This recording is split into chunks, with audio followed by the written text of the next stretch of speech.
اتنی حساس عبادت، اتنی نازک عبادت۔ اگر اعتکاف کی عبادت جانوروں میں سیکھنی ہو تو مرغی سے آپ سیکھ سکتے ہیں، مرغی سے۔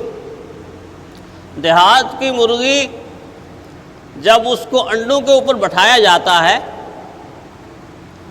اور وہ انڈوں پر بیٹھ جاتی ہے، پھر بیٹھنے کے بعد نہ اس کو کھانے کا ہوش رہتا ہے، نہ پینے کا ہوش رہتا ہے، نہ ادھر سے اٹھنے کا ہوش رہتا۔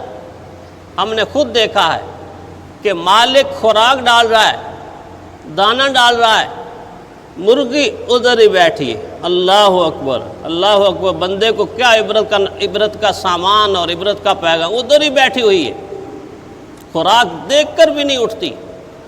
مالک آ کر ہاتھوں سے پکڑ کر بعض دفعہ مرغی کو نیچے کرتا ہے اور وہاں جا کے تھوڑی سی خوراک کھاتی ہے، تھوڑی سی خوراک کھاتی۔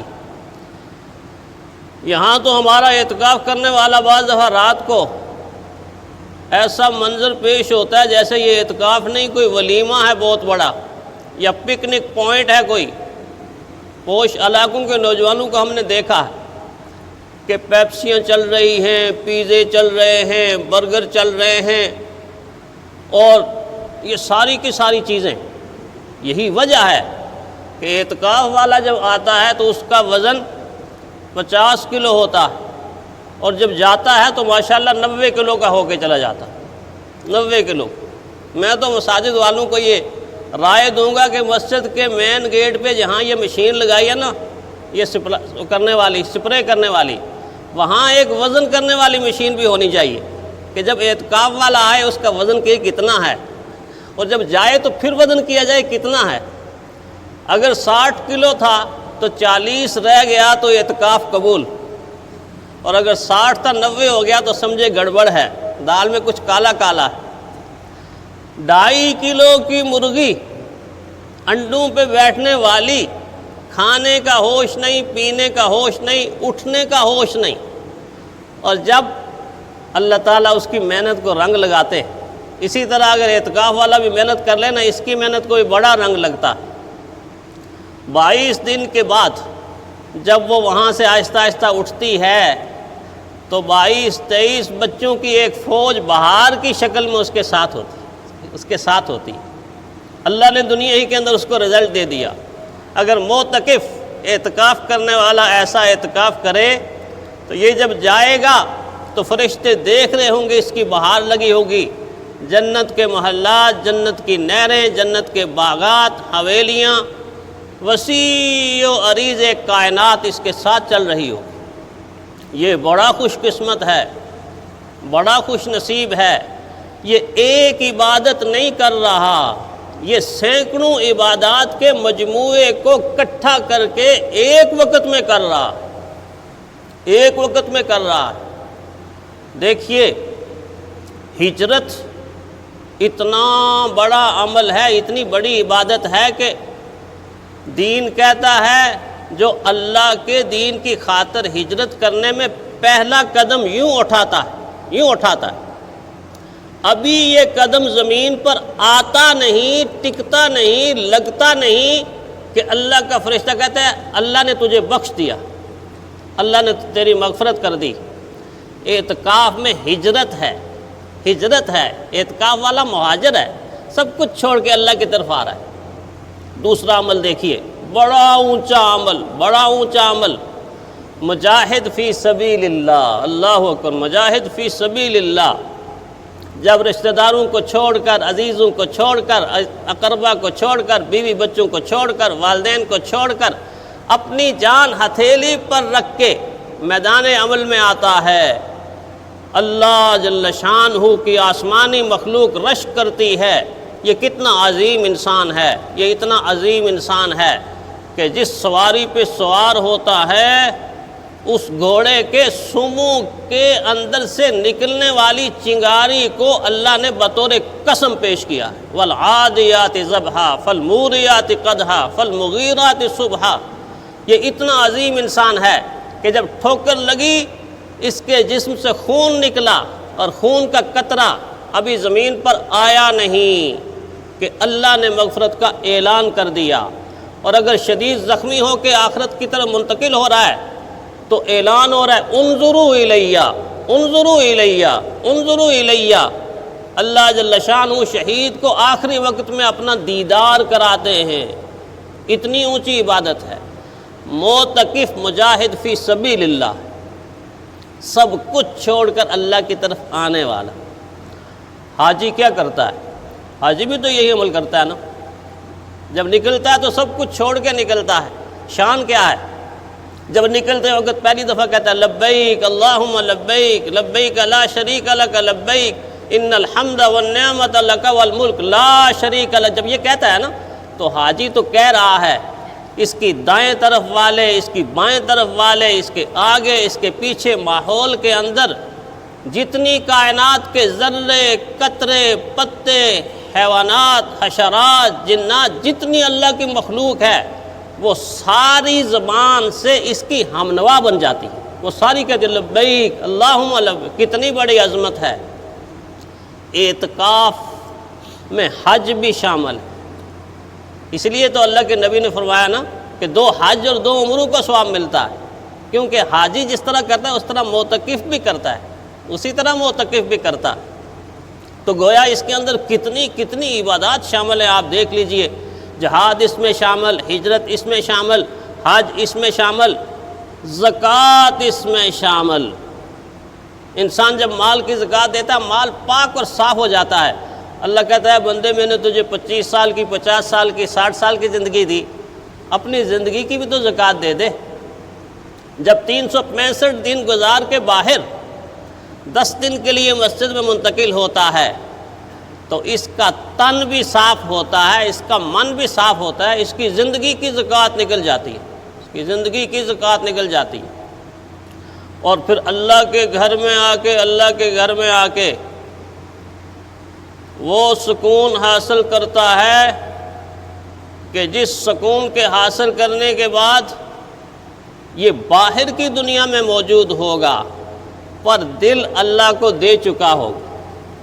اسی طرح کا اعتکاف کرنا چاہیے، یہ نہیں کہ سب کچھ چھوڑ کر تو آ گیا لیکن ادھر سے نہیں چھوڑا۔ ایک نوجوان کو دیکھا اعتکاف کے عالم میں فون کر رہا ہے زوجہ محترمہ کو، پریشان نہ ہونا، اداس نہ ہونا، بس 2 دن رہ گئے ہیں، لگتا ہے اس سال 29 کا چاند نظر آئے گا۔ آپ پریشان نہ ہونا، ادھر سے عید کا چاند نظر آئے گا، آپ کا چاند اسی وقت آپ کے سامنے ہوگا، آپ کا چاند اسی وقت سامنے ہوگا۔ اس نے آگے سے کہا نہیں مجھے کوئی پریشانی نہیں ہے، میں نے تو اللہ کا شکر ادا کیا ہے کوئی 10 دن کے لیے جان چھوٹی ہوئی۔ تو مسجد میں آ کے بھی اگر ذہن دکان پہ ہے، مکان پہ ہے، زمین پہ ہے، فیکٹری میں ہے، دفتروں میں فائلیں بھی چیک ہو رہی ہیں، اور پھر ایسا مسجد کے اندر اعتکاف ہو رہا ہے، یار بتانا پھٹی کا ریٹ آج کیا ہے، اچھا یار بتانا ڈالر کہاں جا رہا ہے، اپنے ملازم کو یار وہ فلاں بوری بیچ دی تھی کہ نہیں بیچ دی، فلاں گاہ کا، یہ کوئی اعتکاف ہے؟ ادھر سے اللہ سے وعدہ کرنے میں حاضر ہوں، آپ کے دروازے پہ حاضر ہوں، آپ کے دروازے پہ آ گیا ہوں، اور ادھر سے یہ کہیں چھلانگے لگا رہا ہے۔ ایسا اعتکاف نہیں، اعتکاف ایسا کہ اللہ کے گھر سے اتنا دل لگا لے کہ ان خوش نصیبوں کی صف میں شامل ہو جائے۔ کون سے خوش نصیب؟ جن کی تعریف آمنہ کے لال کریں گے، ان سے بڑا خوش نصیب کوئی ہو سکتا ہے؟ رحمت کائنات صلی اللہ علیہ وسلم نے 7 خوش نصیبوں کا ذکر فرمایا، 7 خوش نصیبوں فرمایا۔ یہ 7 خوش نصیب یعنی 7 طبقے، 7 گروہ، 7 قسم کی جماعتیں ایسی ہوں گی کہ قیامت کے دن اللہ تعالیٰ ان کو اپنے عرش کا سایہ نصیب کرے گا، جس دن اللہ کے سائے کے سوا، اللہ کے عرش کے سائے کے سوا کوئی سایہ نہیں ہوگا، اللہ کے عرش کے سائے کے سوا کوئی سایہ نہیں ہوگا۔ ان میں سے ایک وہ ہوگا جو اللہ کی خاطر مسجد میں آئے اور اتنا مسجد میں دل لگ جائے کہ جب باہر کی دنیا میں جائے تو دل کہے مسجد میں چلو. ہمارا حال تو یہ ہے کہ مسجد میں بھی آتی دل کہتا ہے باہر چلو، دل کہتا ہے باہر چلو. ایک بزرگ فرماتے ہیں میں 40 سال سے اللہ کے ساتھ گفتگو کر رہا ہوں، بات چیت کر رہا ہوں، لوگ یہ سمجھتے ہیں کہ ہمارے ساتھ بول رہا ہے، ہمارے ساتھ گفتگو کر رہا. کیا مطلب؟ فرمایا گفتگو لوگوں سے ہو رہی ہے، مرکز ادھر قائم، دھیان ادھر ہے، دھیان ادھر لگا ہوا ہے. اس کی سادہ سی مثال آپ ڈرائیور یا ٹائپ رائٹر کی لے سکتے ہیں.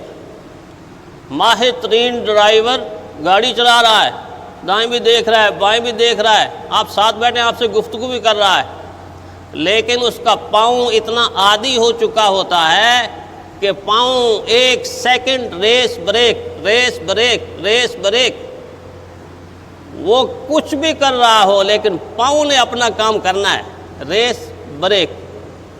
دیکھ لیجئے ایسا جیسے پاؤں کے اندر عقل آ گئی. کیوں؟ اس لیے کہ اس نے پاؤں کو عادی بنا دیا. ٹائپ رائٹر اپنی انگلیوں کو اتنا حروف سے مانوس کر لیتا ہے کہ کہیں دیکھتا رہتا ہے، کہیں باتیں کرتا رہتا ہے، کوئی انگلی غلط حرف پہ نہیں پڑتی. میرا ایک شاگرد ہے، میرا ایک دوست ہے بلال، وہ آپ سے گفتگو کرتے کرتے وہ ایسے انگلیاں چلاتے چلاتے 3-4 میسیجز فارورڈ کر دیتا ہے. بندے کو پتہ ہی نہیں لگتا، بندہ کہتا ہے میرے ساتھ بول رہا ہے، میرے ساتھ گفتگو کر رہا ہے، لیکن انگلیوں کو اتنا عادی بنا دیا کہ بول آپ سے رہا ہے مجھ سے رہا ہے. انگلیاں ٹھیک چل رہی ہیں. جب بندہ یہاں آ کے مشق کرتا ہے 10 دن کی، اللہ کے ساتھ لو لگاتا ہے، کال ملاتا ہے، دل ملاتا ہے، تو پھر اس بندے کا دل عرش کے ساتھ اللہ کی ذات کے ساتھ اتنا زیادہ لگ جاتا ہے کہ دیکھنے والا دیکھے گا چینی تول رہا ہے، لیکن فرشتے دیکھ رہے ہوں گے تو اللہ کا ذکر کر رہا ہے، اس کا دل اللہ اللہ کر رہا ہے. یہ کاشتکاری نہیں کر رہا، یہ اللہ کے ساتھ تجارت کر رہا ہے. تو گویا اتنا کما کے یہاں سے لے جائیں کہ آئیں تو گناہوں کے انبار لے کر، جائیں تو نیکیوں کے پہاڑ لے کر. لیکن ایک بات آخر میں کہہ دیتا ہوں، اس کی فضیلت سمجھ کے یہ نہ سمجھنا کہ جو 10 دن اعتکاف کر گیا بخشا بخشایا ہو گیا. ہاں بخشا بخشایا ہو گیا. جس کے ساتھ زیادتی کی، جس کے ساتھ ظلم کیا، جس کو گالی دی، جس پر غصہ کیا، جس کا حق مارا، جس کی نافرمانی کی، جب تک اس سے معاف کروا کے نہیں آئے گا اس وقت تک بخشش اس کو نہیں ملے گی. ظلم کر رہا ہے پڑوسی کے ساتھ، زیادتی کر رہا ہے مسلمان کے ساتھ، حق مار رہا ہے انسانوں کا، نافرمانی کر رہا ہے والدین کی، اور والدین کی طرح اساتذہ کی، اور اساتذہ کی طرح ساس سسر کا ہے، اور ظلم زیادتیاں بندوں سے کر رہا ہے، اور آ کر ہاتھ جوڑ کے کہ اللہ جی مجھے معاف کر دے، اللہ جی مجھے معاف کر دے. ایسی معافی نہیں ہونی. یہ 10 دن کا اعتکاف نہیں، اللہ اس کو نوح علیہ السلام جیسی عمر دے دے، نوح علیہ السلام جیسی زندگی مل جائے، ساری زندگی اعتکاف بیٹھا رہے، اللہ کی طرف سے جواب آئے گا جاؤ ان سے معافی لے کے. اس لیے اس حشرے میں شب قدر بھی آنے والی، شب قدر بھی ایسے آدمی کی معافی نہیں کروا سکتی. اس لیے پہلے ان سے معاف کروائیں کہ جن کا حق لیا ہے یا جن کی نافرمانی کی ہے، جن کا دل دکھایا ہے، ان سے معاف کروا کے پھر آ کے ایک آنسو بہائیں گے. میرا اور آپ کا وہ آنسو اللہ کی دوزخ کو ٹھنڈا کر دے گا، آگ بجھا دے گا. اللہ تعالی ہمیں صحیح طریقے سے اعتکاف کرنے کی اور عبادت کرنے کی توفیق عطا فرمائے.